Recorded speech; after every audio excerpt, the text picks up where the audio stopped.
অবশেষে দেশে ফিরছে বাংলাদেশ জাতীয় ফুটবল দল ও তাদের সঙ্গে যাওয়া সাংবাদিকরা। নেপালে চলমান অস্থিরতার কারণে অনিশ্চয়তার মধ্যে ছিলেন সবাই। বৃহস্পতিবার বাংলাদেশ বিমান বাহিনীর পাঠানো বিশেষ বিমানে তারা ঢাকায় ফিরছেন। আন্তঃবাহিনী জনসংযোগ পরিদপ্তর জানিয়েছে, বৃহস্পতিবার বিকেল ৩টার দিকে জাতীয় দলের ফুটবলাররা বাংলাদেশ বিমান বাহিনীর একটি বিশেষ বিমানে বাংলাদেশে ফিরে আসবেন বলে আশা করা যাচ্ছে। নেপালে চলমান রাজনৈতিক অস্থিরতা ও সহিংসতার কারণে সেখানে আটকে পড়েন বাংলাদেশ জাতীয় ফুটবল দলের খেলোয়াড় সহ মোট ৩২ জন।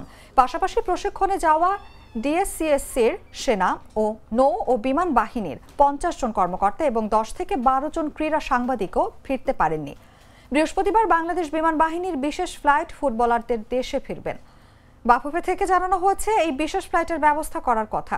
ঢাকা থেকে সেই বিমান যাবে। ফুটবলাররা যেন সকাল ৯:৩০ বা ১০টার মধ্যে ইমিগ্রেশন সম্পন্ন করে প্রস্তুত থাকেন, সেই নির্দেশনা দেওয়া হয়েছে। ফুটবলাররা এখন বিমানবন্দরে অপেক্ষা করছেন।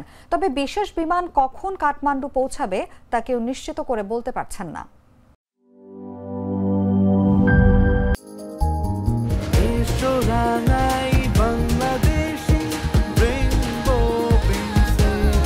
রেইনবো পেইন্টস, ছড়াও জীবনের রং।